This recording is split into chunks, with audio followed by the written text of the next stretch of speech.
Hi YouTube, this is Joe Calton with Calton Cutlery. You can visit me on the web, caltoncutlery.com.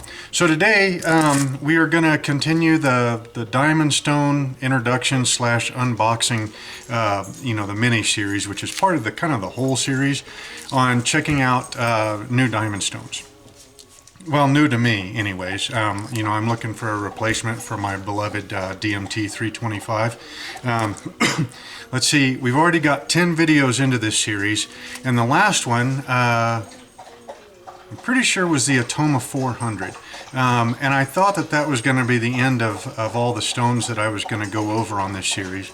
But one of the guys from my car club, from the old Volkswagen Bugs, except for he doesn't drive a Bug. He drives some really nice stuff. He's got a double cab bus, a regular bus, he's got two things, and an amphicar, which I had never heard of an amphicar until I met Dave. The amphicar is a car, but it's also a boat. So it's got a prop that I believe it's got a prop that runs through the back. So you can actually drive this car to the lake and then drive it into the lake and then drive the car around the lake like it's a boat. It's the only one I've ever seen like that, and it's pretty cool. And he's spent an awful lot of time restoring. I think he's got two of them. And you want to talk about a hard car to restore. I mean, parts for that thing are, they're pretty slim out there, but he's going away at it. So anyway, so the other day, he was watching these videos here, and I guess he went to a local gun show, and he picked up a set of these. And so he asked me if I wanted to test the whole set, and I'm like, no, we're entirely too many stones out here, or into this series. But I will pick the 400 grit stone, and we'll take a look at it. Now, this being he called it cheap Chinesium from a gun show. So I'm not quite sure if that's an acronym, or we just ought to call it the gun show stone, or what. But it's got kind of a cool pattern on there, and it is a 400 grit, and it is brand new in the package. Now, the bad thing about this stone is that I don't know where he got it. I don't know how much he spent on it. I don't know where to get one. So if this is a really good one and you want to get one, I don't know where to tell you where to go get one. If it's a really bad one, I guess it really won't matter, because we won't want another one anyways. So anyway, like I said, he didn't say how much he spent on it, but it was in a set of, I want to say there was like a 200, a 400, a 600, an 800, and like a 1200 or something like that. And they don't come with any sort of backing on them. It does look like it's got like a little, maybe a rubber pad or something on the back. It's kind of like a rubber pad, I guess. It doesn't really feel all that grippy, but it does feel a little bit spongy. And here we get a little bit closer look at the stone. The plate that is the stone is maybe a 1/16 of an inch thick. The pattern in the diamonds here, I'm trying to catch my fingernail in those, and it'll just barely catch. So I would guess it's probably about the thickness of a Post-it note. Most Post-it notes I've measured have been about 5 thousandths thick. So yeah, so that pattern isn't isn't very deep at all. It does feel pretty aggressive to the fingertips, and I'm not feeling any clumps of diamonds or any irregularities or anything in it. It feels pretty smooth. So now let's take our our handy dandy razor blade scraper here, and you get to hear what it sounds like right off the bat. Now, there is not very much to hold on to here, so I'm going to have to hope I don't cut the tips of my fingies off.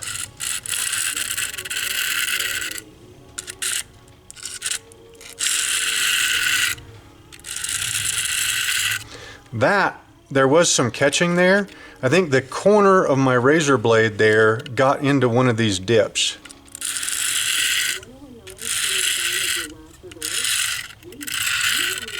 Boy, that sure feels really nice.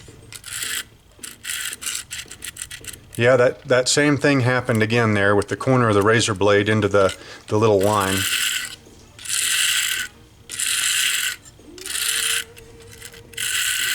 You know, everything felt pretty good. As in nice and consistent, no clumps of diamonds, no real trash on here. So let's go ahead and let's put an edge on with it. So this is the knife that we used in the last video. It's a 1095 and 15N20 blade that I made, and I'm not really quite too sure why it's a junk knife, but it's sitting on the bench. We've got our brick to, our dulling brick here. So let's take the edge off. And let's try to cut some paper.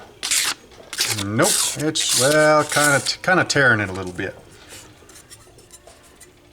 Boy, this is, you know, I mean, I don't mind hand holding stones, but this is really, well, I should be able to hold it like that maybe. Okay, so it feels and it sounds a little bit gritty, just like pretty much all brand new diamond stones do.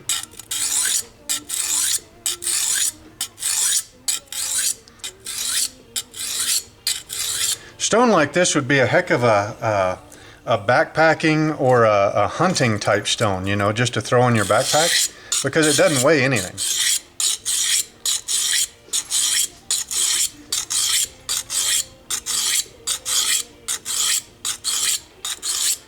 I know this probably looks bad, me. So what I'm doing here is I got my palm is being held pretty straight, and then the side of my thumb is pinching the corner of that stone in like that. So that's what's making it not move, and then my fingers on the back are kind of supporting it. So I know it probably looks like I'm about to slice my thumb off, but I'm ending the stroke quite a bit before it gets towards my thumb there. And the same way here, that blade is coming up kind of behind and underneath my thumb, because my thumb's being held up at an angle, and it's maybe it's getting close, I don't know, but I'm not cutting myself yet, so that's a good thing.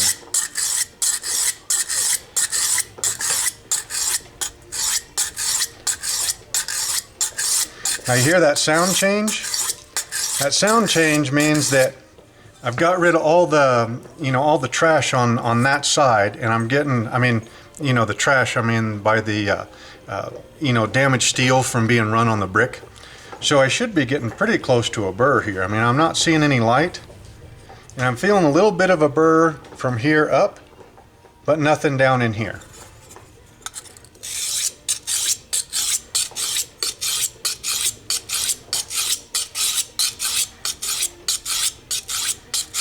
You know, one of these days I'm going to remember not to wreck the edge quite so bad when I'm doing one of these videos, just because it takes a little bit longer to repair it.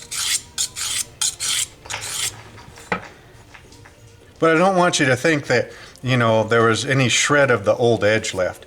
Okay, so there's a little bit of a burr on this backside here. Okay, it's not, I mean, it's there, but it's not huge or anything. And that's one thing that, well, maybe one of these days I'll do a burr tips and tricks video or something. Just because you raise a burr doesn't mean that it has to be a huge burr, okay? As soon as you can feel that burr on one side, then pretty much you're there. If you have a hard time feeling the burr, like if your fingertips have been burnt off, you don't have a lot of feeling, you can take like a Q-tip or something, or a needle.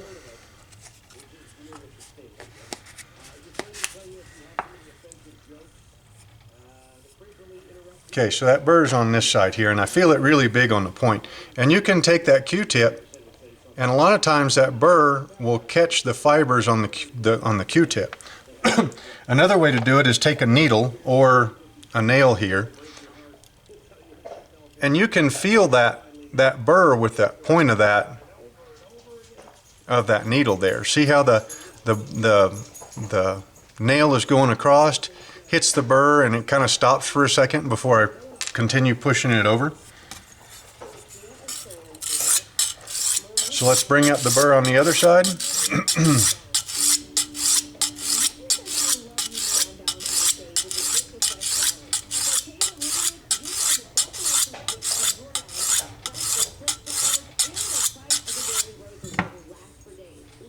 There we go. Now I feel that burr both ways.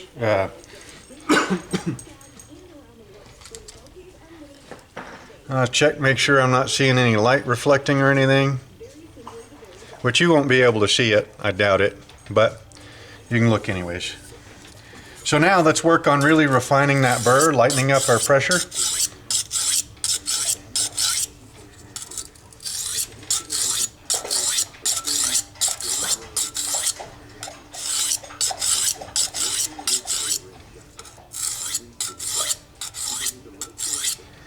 Okay, now the edge is feeling like it's doing pretty good. It's sounding like it's doing pretty good.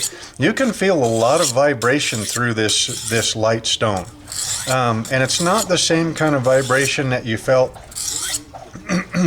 through like the Harbor Freight stone or the Husky stone. You know, on those stones you had that plastic backing on the back of the stone, and that kind of, it almost kind of like created like an echo.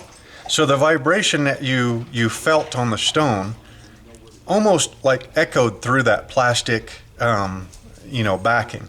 This, you don't get any of that. You just get straight up, there's that vibration, and there's no plastic backing to amplify it, and there's no steel or aluminum backing to kind of deaden it. So it's kind of an interesting feel.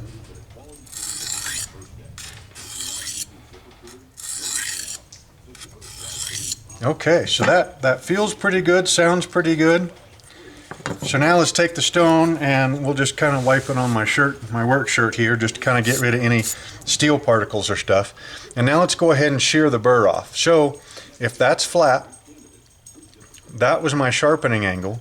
We're going to go about like that or so to shear the burr off. And this is just the weight of the knife. And this stone is still a little bit, it's still a little bit new to be doing that because those diamonds are still really aggressive. I mean, for that, that grit rating. Oh, I shaved this morning, so we'll have to do some arm hair. If you watch, you can see some of them hairs jumping as they get cut. So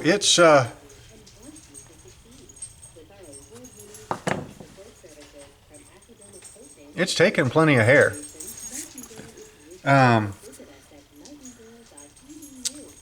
It was kind of popping them, but I think I was probably putting a little bit of pressure on my arm. So what was happening was those hairs were getting like thrown up as the skin came up. Anyway, they weren't popping, but they were getting cleanly shaved. So now we can do the post-it note. The other day, one of my other videos, somebody asked me if the tips were getting sharp.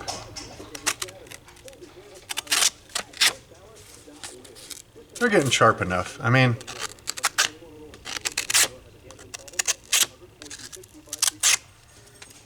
there's a little bit of tearing there, but the point feels really nice, and the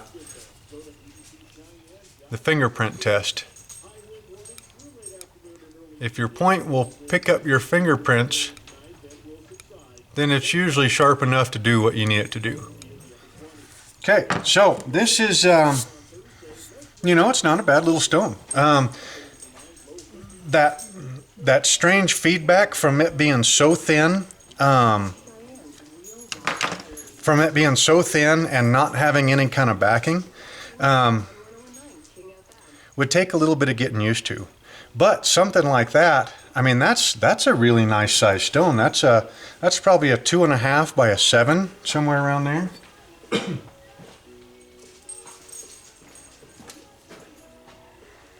We got 2.5 inches wide and 6 inches long.